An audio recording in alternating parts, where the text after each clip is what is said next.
I was in a place in my life where I desperately was seeking something more. And I think that seeking, that longing that I was looking for was my identity as a child of God and to experience home for the very first time in my life. And so Overflow, will you help us welcome to the stage now, Jenna Mondoro. Let's go, Jenna. Hi, Overflow. Okay. I know how it looks to live broken. I know what that feels like. And I know that there are probably a lot of us in this room that are living broken. It was very unexpected. In March of 2018, my dad, he passed away of a sudden heart attack. People talk about like earth-shattering moments. There's nothing that will make you question everything quite like grief does. Being very much a daddy's girl, which is a huge part of my identity. When I didn't have that anymore, I was seeking something to fill it. When I got to college, I tried on the party scene, I tried on worldly success. I tried to see if getting affection and attention from people would fill me. And it would bring me contentment for a moment, but I would wake up hungry the next day. So I dabbled in a lot of things to try and fill what I was looking for. But funnily enough, that hole in my heart was father-shaped, and that is what I was seeking. I was seeking a father, and not just my earthly father, but my heavenly one. My story and my walk with God started very tangibly with an invitation to church. I was raised in a atheistic family, and so I was not looking for a church. I was getting invited to church literally twice a week, every single week of college. And I said no for a very long time. And it was nothing other than a move from the Holy Spirit that was like, hey, maybe tomorrow. October of 2018, I came to Port City, and I remember standing up for worship. The song was Who You Say I Am. The line was, I am a child of God. And I was just like overcome with emotion and never heard that sentence before of like, you can be a child of God.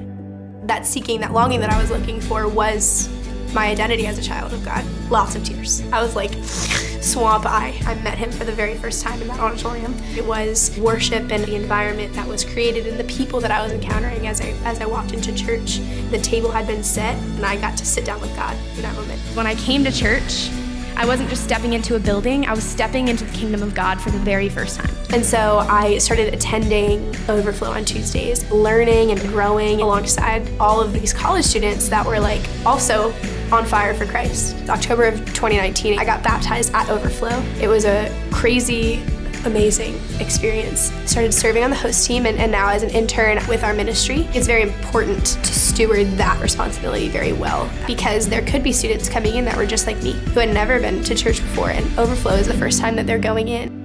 The coolest thing I have ever had the opportunity to do is speak on stage at Overflow. It was an echo of my story of where he brought me through into this community, into this fellowship and home. That emptiness and that brokenness that I was feeling my freshman year, there is nothing on earth that will fill us other than a life-giving relationship with God. That is the only thing that will make us whole. I can't tell you how many nights I've spent in the parking lot, just sitting in my car, looking at the church. And it's not because this place is, more holy or more anointed than any other place, but the people here and the community here and the leaders and the volunteers here take life with God so seriously that it feels like hallowed land when you step in here. The beauty of Port City is that it feels like a home because it's an extension of the kingdom, and I love that. That is something that I get to be a part of.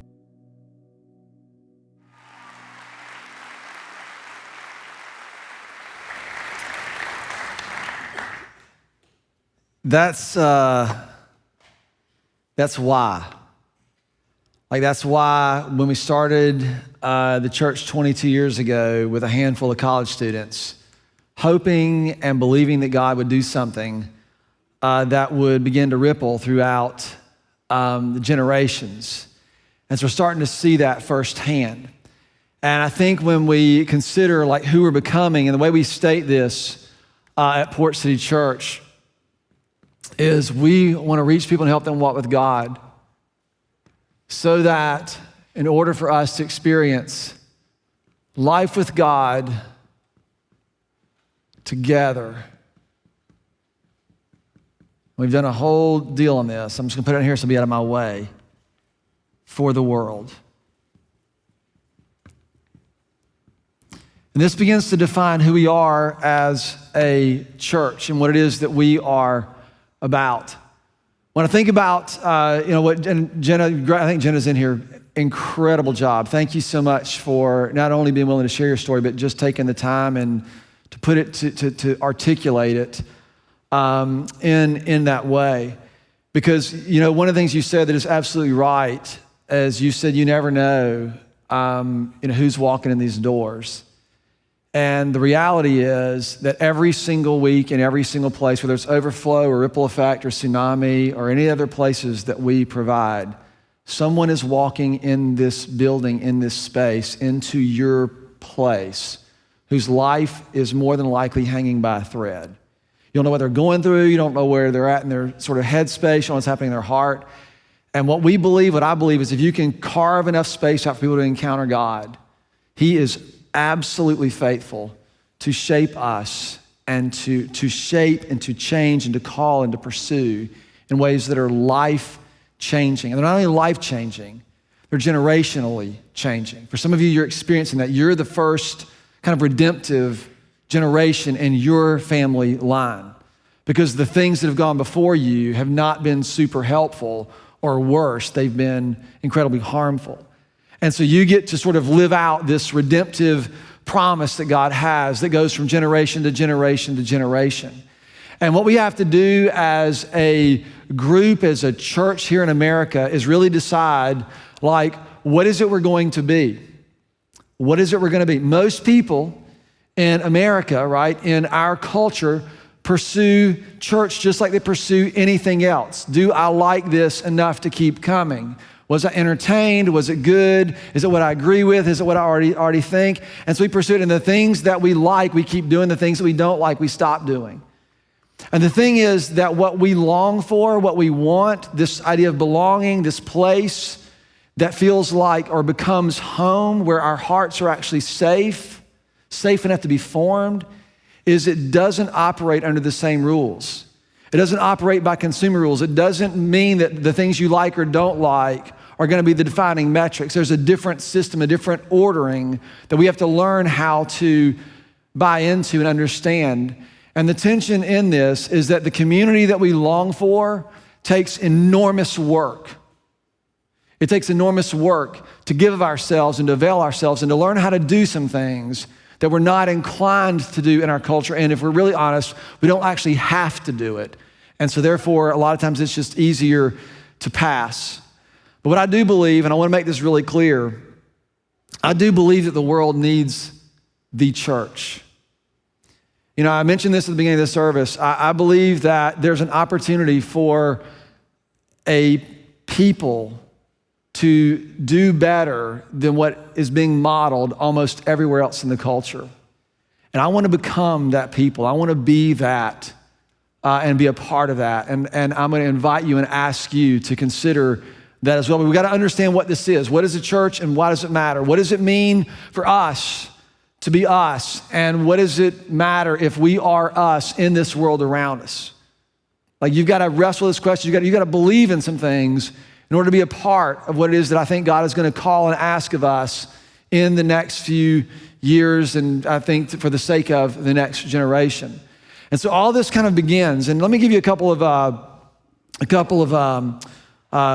assumptions. Actually, I'm going to do this first. Forget that. So in the beginning, God created the heavens and the earth.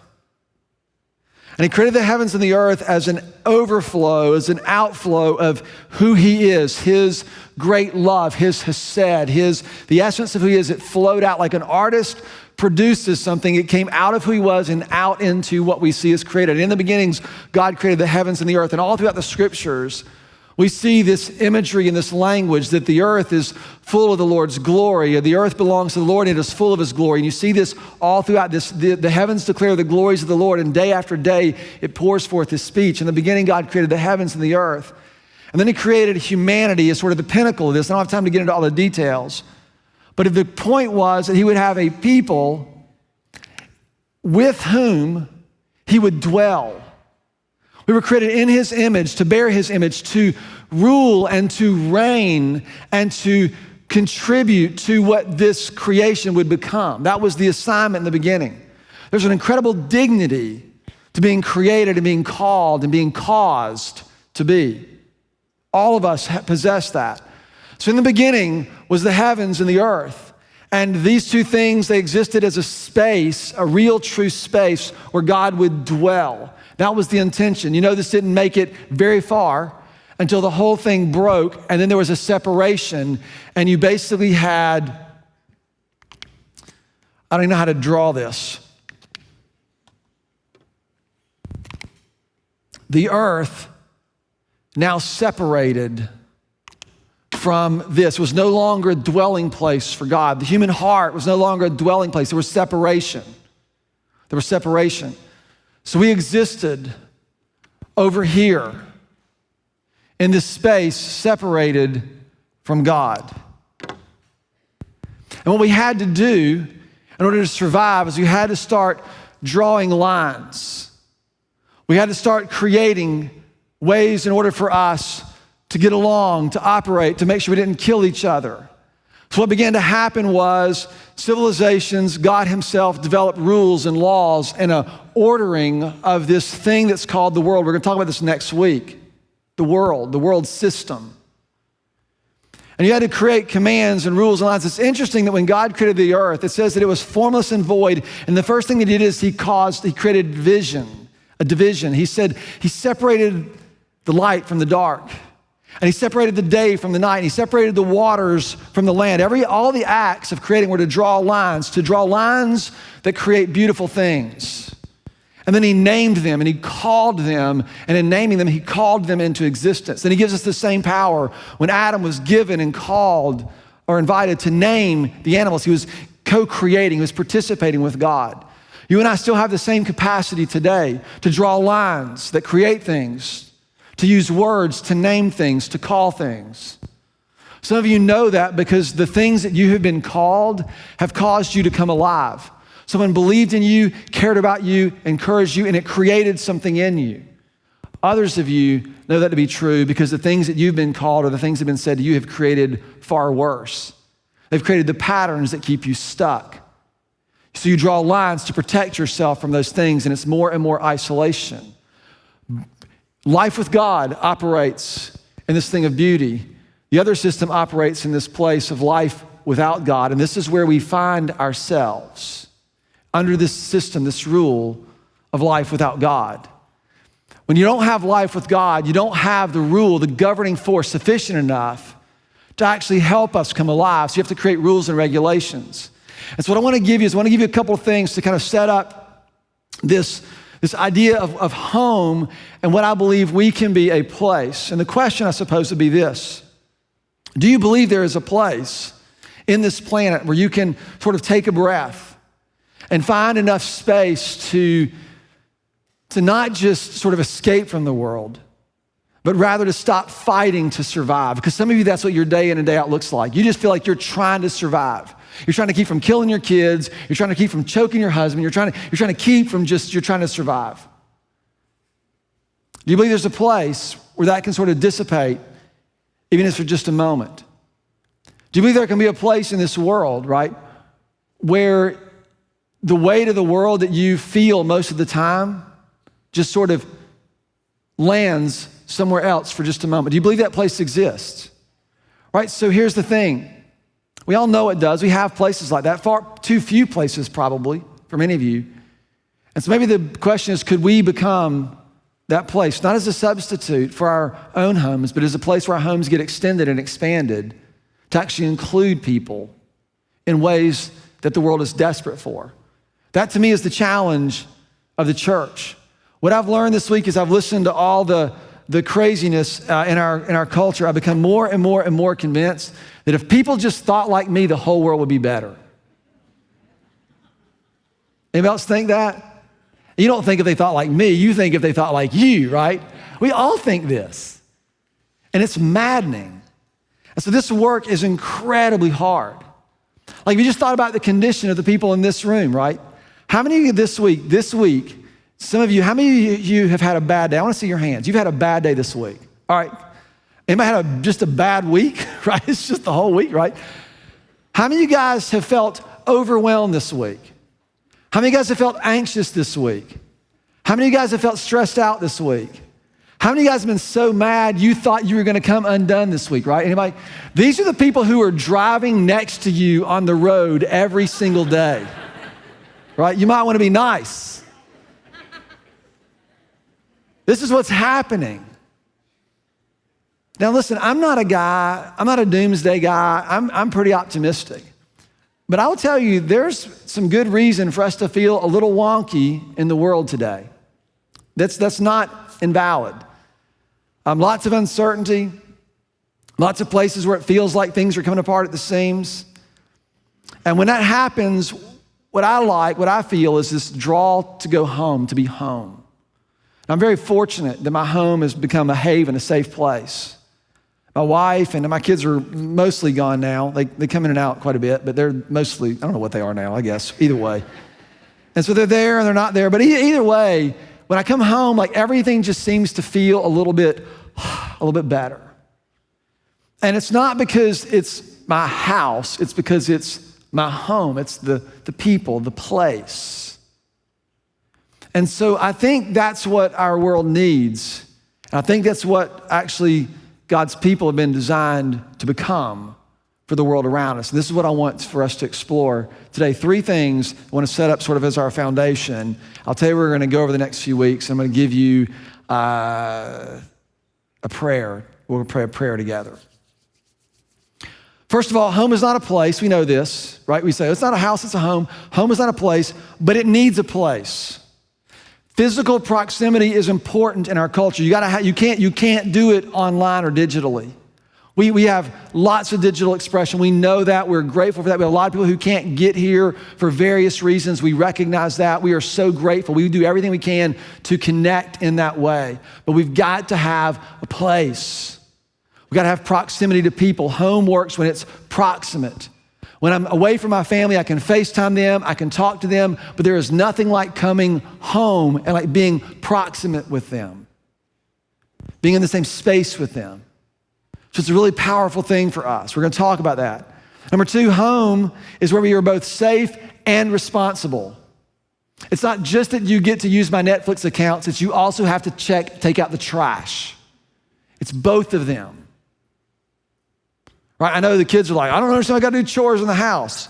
What do yes, because you cost your parents a ton of money, right? That's what you need to know. Just kidding. So I'm not, but that's not the point. And so there's this idea, right, that you've gotta feel safe. You've gotta feel like you can say anything to your parents. You gotta feel like you can let them in on what's happening. But you also have to be responsible for the culture in the home. If you're constantly a thorn and a pain, it's gonna affect everybody else. It's both safety and responsibility. And then number 3 is home is where rules give ways to relationship. You know this. You know this. At some point, rules give ways to relationship. When I was growing up, I have 2 brothers. I've told you this before. But my brothers, one older, one younger, and we had a station wagon. And this is right about the time when seatbelts were made mandatory, so we could no longer just throw one of us in the back. We had to actually sit in the seats. And what would inevitably happen is we're sitting there on a long trip, and then it was always one of the other brothers. They would do this. You stop, boys, right? This is how, you know how it is. And we're like just elbowing each other, and they go, don't touch me. And you would go, right next to him, stop. And then eventually, you get yelled at, and then we draw a line. You don't come on my space, and you don't come on my space, and we draw these lines to make sure that you don't infringe on my space or my rights at any cost. And you know what they would do? They would run right up to the line, like sit right there, just to annoy the crud out of you.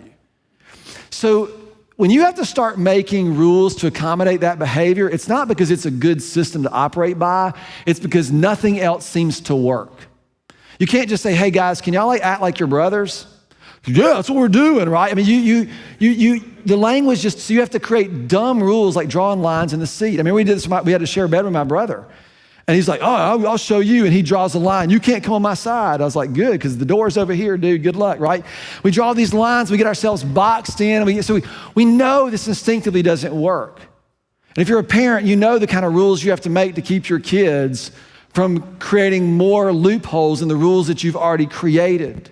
And this is an endless cycle. We've talked about this before. But it's because it's the only system that the world has. So God comes to us. He comes to us to call back to himself a place in which to dwell. In the old covenant, what he drew for himself to dwell was a temple. It's kind of a Greek temple, but you get the idea. And then they would offer sacrifices. And out of these sacrifices, right, God's presence, God would come and he would dwell and they would experience life with God. And it would happen here for just a moment, a space in this window.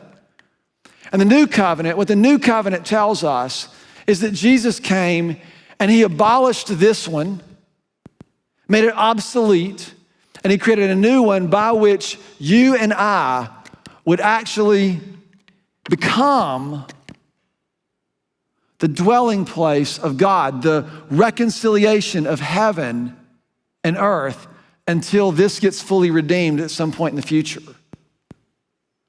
God created the heavens and the earth. Sin separated that reality. And so now he lives, for those of us who are in Christ, he lives in us. He dwells in us. We are the space where God dwells. We're that holy space, that sacred space where God's presence is seen and his image is experienced in the world around us. And this really is the call of the church. This is how it's given to us, how it's demonstrated to us. And we see this in Simon Peter, one of Jesus' disciples, writes a letter toward the end of the Bible. It says this in 1 Peter chapter 2, verse 9. But you are a chosen people, a royal priesthood. He's talking about you, those of you who are in Christ.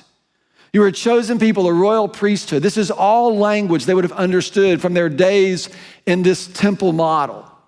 You're a royal priesthood. You are now these things. You're God's holy nation, his special possession. Why? Why have we been assembled together? That you may declare the praises of him who called you out of darkness and into his wonderful light. He begins to draw lines. He begins to say, you were once in this way ruled by darkness, and now you are now a child who belongs in this new way. And the purpose of you being this possession, this people, this nation, is to declare the praises of God. And this doesn't mean that we get together to sing songs about him. What it means is that we are given, our lives are to be evidenced, or to be, the word is to bear witness, to declare who he is and our experience with him. In a world that is ruled on this idea of life without God, we are to become these representatives of what it looks like to live life with God. And we are assembled into a holy nation, and we are assembled into a chosen people and a royal priesthood and these other things we'll talk about later. And then he says this in verse 10. Once you were not a people, but now you are a people. Once you weren't a people, but now you are a people. For once you had received mercy, I had not received mercy, but now you have received mercy. Most of us read verses like this, and we just read past them. And if you grew up in a particular kind of ordering, like more of Reformed or whatever, you go, well, those people got mercy and those people didn't, and that's just the way it is. Not what he's saying at all. He is connecting this to people who belong to God and have experienced life with God, and people who do not experience life with God. And what he does is this, and this is what you have to be really interesting. He said, you were once a people who were not a people. Like you didn't belong. You didn't have little pink dots in you. But now you have pink dots in you. Because why? Any guesses? Because he said, at one point, you did not receive mercy. And at another point, you had received mercy. Do you know what the idea of mercy and receiving mercy is not like, I feel bad for me and you didn't get what you deserve. Mercy is the way the Greek translates the idea of God's incredibly rich love. It would be how it would be translated the word hesed. Hesed is a Hebrew word that means or is used to express God's pursuant, his loyal, his fierce, his all-encompassing, his faithful love to you. In fact, there's a great book called Inexpressible. And the book, basically, the premise of the book is that the word hesed, there is no word that is sufficient to fully express God's love and who he is at his essence. So we have to use words like hesed. And then he adds this really cool thing, and this will be the way you can impress your teachers, sixth graders. You can talk about linguistic gravity. They'd be like, whoa, where'd you learn that? Nothing, I was just reading, doing a little casual reading over the summer, linguistic gravity. What it means is, there are words that you always have to have, they pull other words to themselves to describe it. So you don't just say love, you say his steadfast love, his merciful love, his faithful love, his loving kindness. It gets all these words because it's beyond description. To those who have received this isn't that you're aware of it. To receive something in this idea is to take hold of something such that it takes over. So here's what's interesting about this. What God did for us, he came and he drew some more lines. He said, you were not a people, and now you are people. In our culture, we draw lines as well, but we draw lines in order to exclude people. I was talking to my daughter, Madison, about this. She's 25, and she says, Dad, the world draws lines to exclude people, but Jesus comes and he draws lines around people to include them, to all who received mercy, to all who would receive, to take hold of his image and his essence such that it takes over. To all of them, he gave them the right to become the children of God, and he is building them into this place. That's what we are. That's what we are becoming. The reason this matters, right? Because what a lot of us end up thinking is this sort of serves as an escape from the world. This serves as a way for us to get out of this world and maybe sort of have a little bit more heaven on earth for ourselves, but that's not it at all. In fact, one of the things that we use is sort of the essence of our statement of faith comes from the Lausanne Covenant, which is written in like the 1970s. We'll put this up there. We're going to keep moving on. But I want us to read this together. This is what we use, and this is talking about God and his purposes for his church. This is a little technical, but it'll help you kind of get some language or some handles for what we're doing. He is calling us out of the world, he has been calling out from the world a people for himself. He's drawing lines around people, calling them to himself to experience life with God. And then he's sending them back into the world as his servants and his witnesses for the extension of his kingdom and the building up of Christ's body and the glory of his name. Look at this.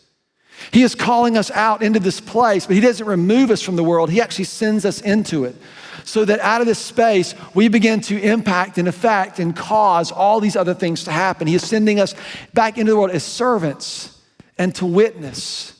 Witness doesn't mean to go and give people facts about what you believe and why it's more right than what they believe. To witness means to bring your experience of life with God to bear on the world around you. To bring your experience of your life with God on the world around you. What that means is you have to first experience life with God in order to allow that life to come to bear on the world around you. This is why we talk about this, that your pursuit is first Christ and his presence and his glory and who he is. And then out of that, our lives begin to flow. We talked about this last couple weeks, in fact. And so that's what he's saying. We do this by serving and by bearing witness. He goes on, it says this: we confess with shame that we have often denied our calling and have failed in this mission. Would that be a fair statement? We've sometimes not done this super well. By being conformed to the world or by withdrawing from it. Yet we rejoice that even when it rests in these earthen vessels, the gospel is still a precious treasure. This is one of the challenges I think that we face in the middle of everything else that's going on. To be able to understand that when we receive his mercy, to understand what a treasure that is. What an humble life-altering, life-giving reality. It really is. Part of the reason I love hearing stories like Jenna's is it just reminds me of the power and the beauty of the gospel, the reality of it. What has happened is we are called to bring that to bear on the world around us, not to solve all the world's problems. What a lot of us, I think the church has wrongly fallen into this sort of trap, is that we think that we are a better version of the world. So if you'll come and kind of hang out with us, you'll experience everything that you want in the world, but you'll sort of get it on God's terms. And so what we end up doing is we keep trying to get God on our side to get our thing moved forward. And God's like, it doesn't work that way. It's not how it works. The church is not a better version of the world. The church, this place, is something fundamentally altogether different.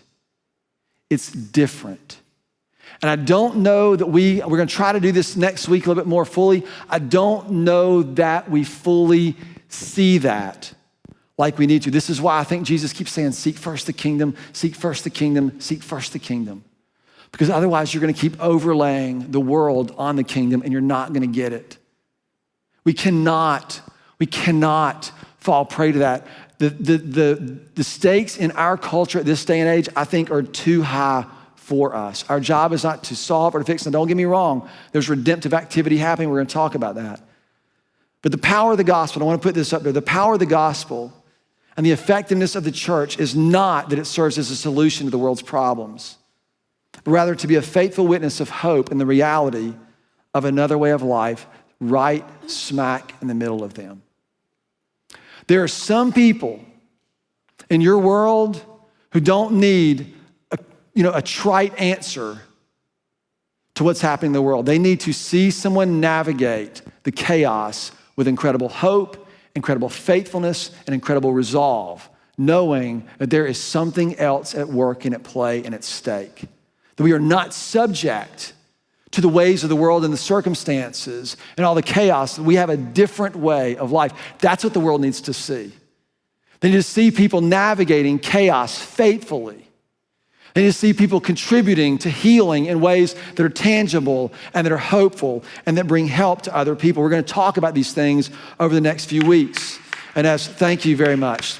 And so when we mistake that we are somehow a better version of this, we abdicate our place. And I think we diminish the power that God has actually given to us. It is a treasure that we've been given.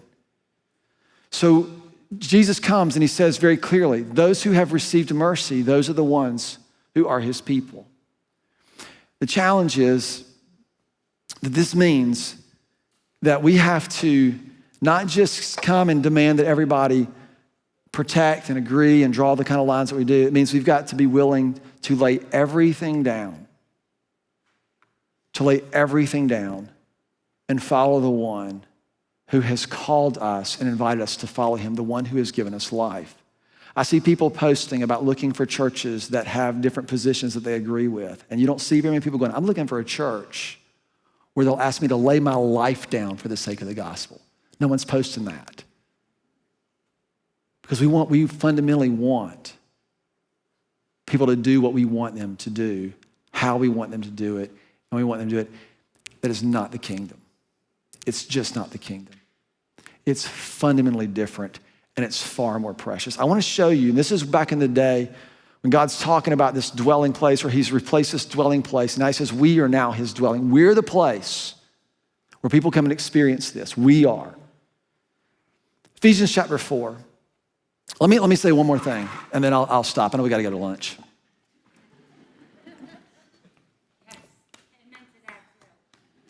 Going to lunch, I know, right? So when I think about this, I try to be really simple about this, because what is it God expects of us in the world? He really expects two things, and it's really simple. He expects, number one, for you and I, in every exchange, calls us, invites, empowers, expects, all those, I'm using those the same. He invites, empowers, causes, expects us to represent the integrity of his image. He wants us to represent him the way that he is. Not the way we want him to be, not the way we think he ought to be. He wants us to represent him the way that he is. Our clearest picture of that is Jesus. The Bible says that as clearly as it can. You want to know what God is like? Look at Jesus. That's what we're supposed to represent every circumstance with integrity. We don't overlay ours over him. Thing two is that we always lead with the influence of his love. His great, loyal, pursuing, fierce hesed is what we leverage the influence of his love every single encounter, exchange. Therefore, we have to be with him, submitted to him, and fueled by him. This is what life with God looks like. So this is what happens. This is what I believe has the power to happen if we, and actually it wouldn't even take this many people. Probably half of what's in this room would be enough. Ephesians 4. Let's read this together. This is speaking of Jesus himself. For Jesus himself is our peace, who has made these two groups, the Jews and the Gentiles, these two that are divided. He has made them one, and he has destroyed the barrier that separated them. The lines that humans created, God has destroyed them. By setting aside in his flesh, that is the crucifixion, the law with its commands and its regulations, and here was his purpose. His purpose was to create in himself, one new humanity out of the two, and thus making peace, and in one body to reconcile both of them to God through the cross, by which he has put to death all the hostility that stands between us. Wouldn't that be a great thing for our world to experience?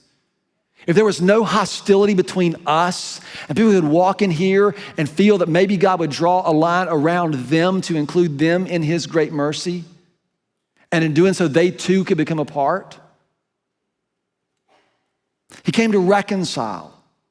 He came and he preached peace to you who are far away and peace to those of you who are near. For through him, we both, all of these two tense sides, have access to the Father, but by one Spirit. Consequently, you no longer live in that world.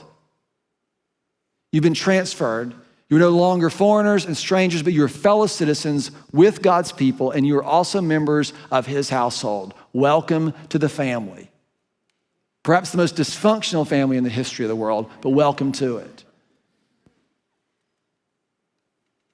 I love this.